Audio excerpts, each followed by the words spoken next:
Voltamos com Democracia aqui pela TV Assembleia, falando sobre drogas, prevenção e projetos. Quais os projetos em andamento que são do conhecimento dos nossos convidados?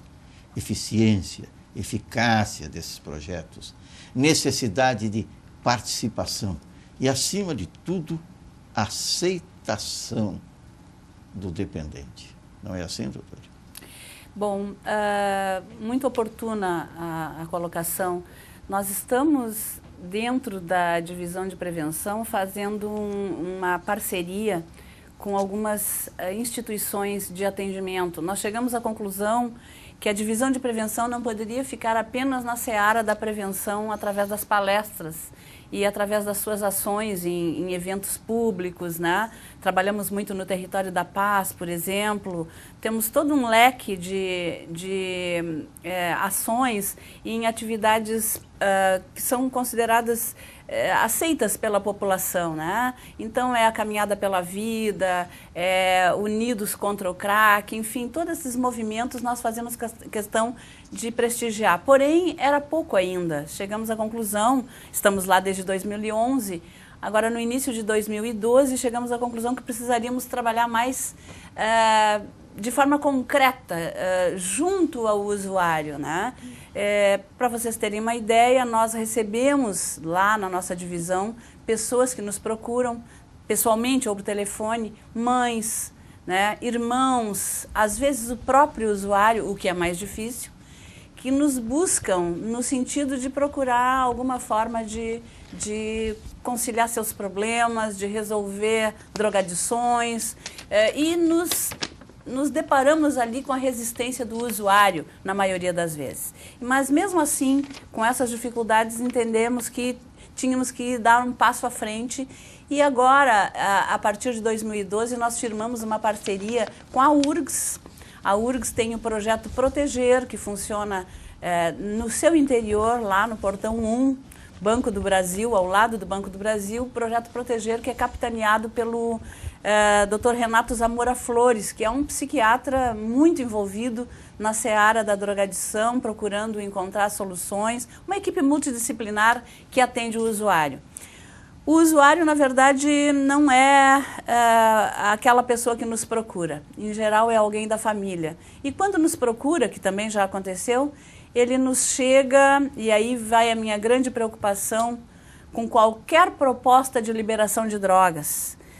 Ele nos chega magro, né, com lapsos de memória, com síndrome de perseguição, né? Então a gente já vê aquela pessoa completamente incapaz de conviver no seu meio social. Incapaz de, por exemplo, formar uma família, incapaz de conseguir um emprego estável. Isto porque ele já não tem possibilidade de raciocínios complexos. Isto é uma grande preocupação para todos nós que temos filhos, né? Verificar na figura do usuário esse tipo de situação de forma expressa, né? Ele não tem condições de fazer uma frase inteira, sem fazer intervalos para procurar lá na sua mente a palavra adequada. A gente já vê uma lentidão nesse raciocínio e muitas vezes até nem se comunica mais, né, da forma adequada. Talvez por meias palavras, e ele já não tem mais condição de convivência. Porque ele está num momento peculiar da drogadição, que é aquele onde ele não tem interesse de sair da situação, que é a chamada síndrome amotivacional. Ele não tem motivação. Pois bem, fazemos esse encaminhamento e também temos uma segunda clínica que se dispôs a nos auxiliar e aconteceu até, vou relatar rapidamente aqui um fato bastante interessante, uma policial militar, uma brigadiana, me ligou no meio de uma manhã dizendo assim: delegada, eu já bati em várias portas, não sei mais o que fazer. Eu estou com um rapaz aqui do meu lado, maltrapilho, faminto, que disse que quer se tratar da sua drogadição e eu não sei o que eu faço com ele. Pois bem, a partir dali a gente começou a fazer os encaminhamentos, levamos para essa clínica que está nos apoiando de forma emergencial por enquanto, vamos firmar uma parceria, que é a Clínica São José, lá na Zona Sul. E esse rapaz, eu recebi um telefonema anteontem, dando conta à direção dessa clínica que ele já tinha terminado o seu 30º dia de tratamento intensivo e que estava sendo direcionado, tudo isso gratuitamente, para uma fazenda terapêutica onde ele poderia continuar e já estava, inclusive, alimentado, nutrido, porque uma das coisas que problematiza o uso da droga é a desnutrição. Pois bem, só isso já mostrou que nós estamos no caminho certo, né? Todos nós, de uma forma ou de outra, temos que dar um tipo de contribuição. Nós, na divisão, poderíamos ficar fazendo o que fala no nosso regimento interno, né? De praticar palestras e realizar ações, mas nada que fosse algo tão concreto como é o de encaminhamento, né? Dos drogaditos para uma oportunidade de recuperação. Isso me deixa satisfeita. Claro que estamos com um mínimo, né, de contribuição, mas mesmo assim, de alguma forma, estamos contribuindo. Eu não gostaria de ver, de receber as pessoas nas condições que eu recebo. Eu gostaria que nós não estivéssemos enfrentando, né, essa pandemia, Dr. Fleck, mas lastimo, o crack, ele teve um efeito multiplicador na sua disseminação, né? Em 98 não tínhamos usuários de crack no Rio Grande do Sul. Hoje as nossas pesquisas apontam para 100 mil usuários, isso no fim de 2011, quando foi contabilizado a última vez. Então a gente vê que existem várias drogas no nosso universo, né, daqui do Rio Grande do Sul em especial, mas que o crack está tendo essa importância em razão da escravidão neurológica que ele causa, né? A doutora falou em síndrome, eu lembrei-me aqui de uma pergunta, assim, para o doutor Ricardo Nogueira. Síndrome do pânico não é um caminho para a tentativa da autoeliminação, do suicídio? Olha, porque é um dos sintomas também. O suicídio ele é multifacetado, né? Em 90% ele está acompanhado do uso de drogas. Então, dentro desse viés, nós criamos dentro do Sistema de Saúde Mãe de Deus o Centro de Promoção da Vida e Prevenção do Suicídio. Então, esse centro ele faz pesquisas na área do suicídio, né? Faz capacitações, treinamentos nos municípios gaúchos, que infelizmente são os municípios que têm a maior incidência de suicídio do Brasil, né? A gente conseguiu diminuir nos anos de 2009, 2010 e 2011, mas, no entanto, em 2012 aumentou novamente. Nós concentramos esse nosso trabalho aqui em Porto Alegre, que a gente conseguiu reduzir em 20%, mas houve uma reincidência, né, do suicídio. E aí a gente começa a cruzar informações e vimos que, muitas vezes, a questão, em 90% dos casos, o uso de drogas. Então, a gente criou uma rede que funciona dentro do Sistema de Saúde Mãe de Deus. Essa rede, aqui em Porto Alegre, tem o Centro de Atenção Psicossocial da Vila Nova, do IAPI, sendo que no IAPI existem 2 CAPs, um CAPS 2 e um CAPS 3. O que é o CAPS 3? Centro de Atenção Psicossocial nível 3. Esse CAPS ele tem condições de que os pacientes possam ficarem internados dentro do próprio CAPS. E ao lado do CAPS e API, na Zona Norte, nós temos uma emergência psiquiátrica, que dá atendimento a toda a Zona Norte de Porto Alegre. E como nós pertencemos à rede municipal de saúde, na Zona Sul é o pronto-socorro da Vila Cruzeiro. Além disso, nós inauguramos há pouco o Centro de Atenção Psicossocial do Partenon. E temos em Porto Alegre, lá na emergência, 15 leitos, mas sendo que muitas vezes a internação chega às vezes a 20 ou até 25, né? Já chegou a isso, na época que eu coordenava lá, e mais a unidade São Rafael, que funciona junto ao Hospital Espírita de Porto Alegre, onde temos 30 leitos femininos, exclusivos para pacientes usuárias de drogas. Além disso, nós expandimos esse tratamento também para Canoas. Lá em Canoas nós temos 30 leitos no Hospital Universitário de Canoas, que eu coordeno, sou o coordenador, e estamos dando também todo o apoio para o Hospital de Pronto-Socorro de Canoas. Além de Canoas, nós temos em Capão da Canoa uma unidade específica para o tratamento de adolescentes. Temos também em Torres e Taquara. somamos no total 132 leitos em toda a rede para o atendimento de saúde mental. E nós assumimos nessa questão um desafio. Logo que apareceu o crack no Rio Grande do Sul, há 10 anos atrás, o crack tinha 0,2% de usuários da população total. Nos últimos 10 anos, houve uma quadruplicação, passou de 0,2 né? para 0,8. No entanto, o que chama a atenção? Que nos colocaram esse desafio de enfrentar a questão do crack. Na época, alguns profissionais diziam que não tinham o que fazer, que era impossível, né? E então aí nos chamaram e nós fizemos aquilo que o Jacques Cousteau dizia. Era impossível, a gente não sabia e fomos, né? E enfrentamos essa situação. Então nós tivemos um relativo sucesso, né? Dentro, por exemplo, do CAPS da Vila Nova e do IAPI, nós já vimos pessoas que estão há mais de um ano e meio em abstinência. Também não podemos negar que nesse período nós vimos também pessoas que tiveram recaídas, né? E o que chama a atenção é que a gente tem que enfrentar isso como nós enfrentamos o câncer, a AIDS, o diabetes, a hipertensão. Essas doenças são doenças crônicas. E nenhuma delas se obteve a cura, mas se obteve muitos avanços, né? Da AIDS, do câncer, do diabetes, mas não tem cura para o diabetes, não tem cura para a hipertensão. O que tem é o tratamento, né? Então, em latim, curare não quer dizer curar, quer dizer tratar. E é isso que nós fizemos. E o nosso tratamento, ele não é para abolir e acabar o sofrimento psíquico dos nossos pacientes, porque isso é impossível, mas serve para amenizar essa dor.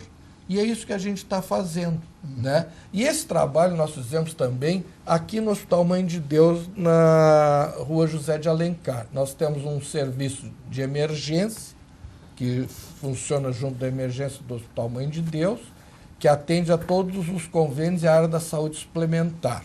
A área do Sistema Único de Saúde é tratada nos CAPs, como eu já falei, e na emergência do IAPI. E aqui nós tivemos uma mudança, né? Nós tínhamos 2 unidades de saúde mental e hoje nós tratamos os pacientes junto aos demais pacientes. Então, eles são internados junto ao corpo do hospital, igualmente como todo e qualquer paciente, seja um paciente de traumatologia, de cirurgia, de cardiologia, de neurologia, de obstetrícia, e damos também um acompanhamento a essas outras especialidades. Então, nós somos muito mais requisitados pelos pacientes da área de nefrologia, obstetrícia, oncologia, cardiologia e neurologia, dentro do próprio hospital. E temos leitos especiais e específicos para pacientes que são vítimas de tentativa de suicídio. E conseguimos mudar esse quadro nessa área. Então, a gente oferece esses serviços todos à população de Porto Alegre, do Rio Grande do Sul, e nós, do Sistema de Saúde Mãe de Deus, caminhamos num caminho contrário. Enquanto se fechavam os leitos psiquiátricos, nós abríamos os leitos psiquiátricos. Por quê? Porque nesse mesmo período houve a tão propalada pandemia do crack, porque numa epidemia tu tem início, meio e fim, né? A epidemia da gripe aviária. Tivemos 284 óbitos. Houve uma verdadeira histeria coletiva, botaram container na frente das emergências, compraram vacina, que ninguém sabe o que fizeram com as tais vacinas. No entanto, desde o ano de 2000, no Rio Grande do Sul, existem mais de 1.000 suicídios por ano. O ano passado foram 1.171. Índices jamais que se teve na história. E, no entanto, nada se fala, né? O investimento é pequeno ainda, né? Mas nós continuamos aqui fazendo o papel do passarinho, tentando apagar o fogo na floresta. Nós estamos cumprindo com o nosso papel, que é tentar mudar essa situação. Então, agora nós constatamos que das 20 cidades brasileiras com mais de 50 mil habitantes, com maior incidência de suicídio, eram 10 e agora passaram a serem 13 no Rio Grande do Sul. Então nós vamos fazer uma capacitação e treinamento nessas cidades para tentar diminuir esse número de suicídios, como já conseguimos aqui em Porto Alegre, que eram 100 suicídios por ano, hoje são 75. E no Rio Grande do Sul a gente já conseguiu, então vamos voltar para o interior para capacitar e treinar os profissionais da área de saúde para saber detectar e diagnosticar esse problema do suicídio. E também sem esquecer, Batista, que a gente fala muito aqui nessas drogas que são sazonais, como as que foram citadas, mas nós não podemos esquecer que a maior droga, que o maior problema na área de droga é o alcoolismo. E esse alcoolismo, na última década, de 9%, ele pulou para 18%. É porque as meninas engrossaram este número, né? Principalmente, né? E em idade cada vez menor. As mulheres jovens. Mas o que está atrás desse uso do álcool? Os acidentes de trânsito, os acidentes de trabalho. A maioria dos acidentes de trabalho na segunda-feira, principalmente na construção civil, quando se faz a necrópsia desses pacientes, se vê uma alcoolemia fora do normal, muito aumentada. No infrator e na vítima. Exatamente. Então, o que a gente vê? Que tem que se trabalhar principalmente na questão do álcool. Sabe-se que tem esse trabalho que está sendo feito na área do trânsito, Sim, a balada segura. A balada segura, que resolveu em parte. Que é um excelente trabalho. Excelente trabalho, né? Então, nós estamos aí prontos para receber os pacientes e nós trabalhamos 365 dias por ano, 24 horas por dia. E agora, para o final do ano, principalmente na área do suicídio, que lamentavelmente a gente está vendo que está aumentando todos os meses, porque a maior incidência são nos meses de dezembro e janeiro, nós estamos propondo Aí a depressão da solidão, né? E da solidão e da separação. E separação, a motivação é outra, né? Mas a síndrome de abstinência também não tem sua parcela? E de intoxicação também, porque as pessoas têm vontade de se matar, mas não têm coragem. Então, para terem coragem, elas se drogam, né? E aí criam coragem. E o que é pior, além do suicídio, também os homicídios. Então, nós temos aqui no Rio Grande do Sul uma incidência muito alta ainda de homicídios de mulheres causados pelos seus próprios cônjuges, parceiros, namorados, né? E é uma coisa que a gente tem que evitar e pode evitar. Mas desde que a gente faça um trabalho preventivo também nessa área, principalmente nos meses de dezembro e janeiro, e nós estamos, como eu repeti, sempre abertos. Então nós temos um programa que se chama No Fim do Ano Não Deixe Ninguém Só. Se você estiver só, não tem com quem ficar, venha ficar conosco. Por quê? Porque as nossas emergências elas funcionam 24 horas. Nós vamos estar lá e nós estamos lá à disposição. Então não fique só, venha ficar conosco. Nós temos tido um belo sucesso nessa área aí e queremos continuar. Dr. Matias Flack, falou-se aqui Batista, em delírio persecutório. Isso Batista, existiu sempre, né? Olha, Batista, a gente verifica quanto nessa questão de drogas e problemas conexos, quantas iniciativas generosas existem. A polícia, as comunidades terapêuticas, essa preocupação médica, como está bem exposto pelo Ricardo. Um agente que se esforça no sentido de auxiliar o drogado, até nessa visualização de sobrevivência do drogado. Aqui a palavra cura não existe, quer dizer que, então por isso a necessidade de bondade e um certo pragmatismo. Não se pode esperar sempre as melhores soluções, a abstenção completa, a cura, a ressocialização efetiva e plena, que às vezes seria um ideal claro que a ser buscado, mas não é alcançado em termos objetivos. Mas agora tu fizesse a indagação sobre os projetos que estão em andamento. Porque a gente imagina que toda essa atividade determinasse uma certa coordenação, uma certa coesão, a maior delas determinada pela própria lei. A lei vigente num país, na questão de drogas, é a manifestação mais clara, expressiva e evidente da política do Estado sobre aquela matéria. E o que nós temos atualmente no Brasil? Nós temos uma lei 11.343, de 1996, de 2006, que é insuficiente em muitos aspectos. E agora, com o máximo de cortesia possível em relação a uma figura pública, sob todos os motivos sob todos os pontos de vista elogiável, que é o deputado Osmar Terra, nós temos um projeto de lei que já foi aprovado na Câmara dos Deputados e encontra o seu rumo para o Senado Federal. Eu manifesto, mesmo com todo o respeito ao deputado Osmar Terra, pela sua vida pública, de homem ligado à medicina, ligado à ciência, que é um projeto que nos traz preocupações imensas em termos de definição de política básica a ser obedecida no Brasil na questão de drogas. A gente imagina drogas hoje com atividades equilibradas na prevenção, tratamento e recuperação. Se não houver esse equilíbrio das ações, nós chegaremos a esse mau resultado. Nesse início do século XXI, nós verificamos que nós não sabemos fazer prevenção, não sabemos fazer tratamentos, não sabemos fazer ressocialização de forma suficiente, porque perdemos muito tempo, muito dinheiro e muita preocupação apenas na repressão. A pior coisa que tem é a prevenção e o tratamento a pretexto de repressão. Quando os projetos são essencialmente repressivos, não tem essa generosidade, não tem esse respeito com as diversas aventuras de vida das pessoas, a solidão, a miséria, o desamor ao fim do ano. Nós buscamos encontrar soluções na lei e na repressão. A repressão mais clara, mais evidente ou mais dissimulada.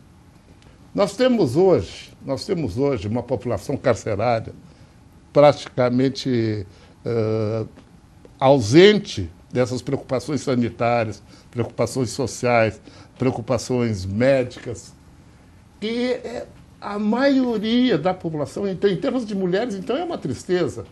A maioria são pessoas que estão cumprindo, aprisionadas em regime fechado, penas carcerárias muito severas, a pretexto de serem traficantes de drogas. A pretexto de serem traficantes de drogas. Perguntado ao deputado Osmar Terra, que em seu projeto de lei, ele aumenta drasticamente as penas para todo tipo de tráfico de drogas, dizer, o que eu vou fazer? Traficante é traficante. 98% são miseráveis, mas são eles que dão capilaridade ao tráfico de drogas.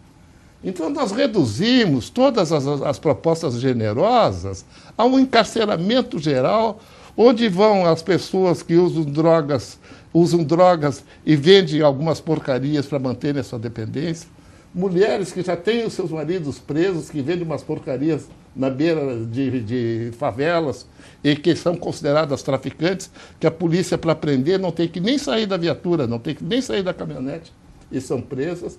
Atualmente, com penas de 5 a 15 anos de reclusão, passa na nova lei do deputado Osmar Terra, que já passou pela Câmara dos Deputados, passa de 8 anos a 15 de reclusão, com a possibilidade ainda de inúmeras majorantes causas especiais de aumento da pena. Que política de drogas é essa, onde, a pretexto de se resolver as coisas, a ideia é botar todo mundo na cadeia? Bom, se bota todo mundo na cadeia, então está resolvido. Claro. E não tem cadeia. Não, primeiro não tem cadeia, claro, e nem pode ter. Claro que é uma indecência a situação carcerária brasileira, isso é uma questão. A outra questão, imaginar que para cada ato que nós desaprovamos, e muitas vezes mais de cunho a desaprovação, mais de cunho moral do que de importância política, em termos de política, em termos de prevenção a... Política pública. De política pública. Então, o que nós vemos? Nós imaginamos que, bom, se nós começarmos a envolver as pessoas cada vez mais colocar na cadeia, nós vamos avançar no terreno de drogas. Não vamos avançar. Nós avançamos com iniciativas generosas, bondosas, e não com essa ideia pequena, que diminui as coisas, de botar todo mundo na cadeia. Como Doutor Matias, mais um minuto para o encerramento da sua participação por hoje. Muito obrigado, Batista. Eu gostei muito de estar aqui, como sempre, tão bem acompanhado pela delegada Sônia, pelo meu amigo Ricardo.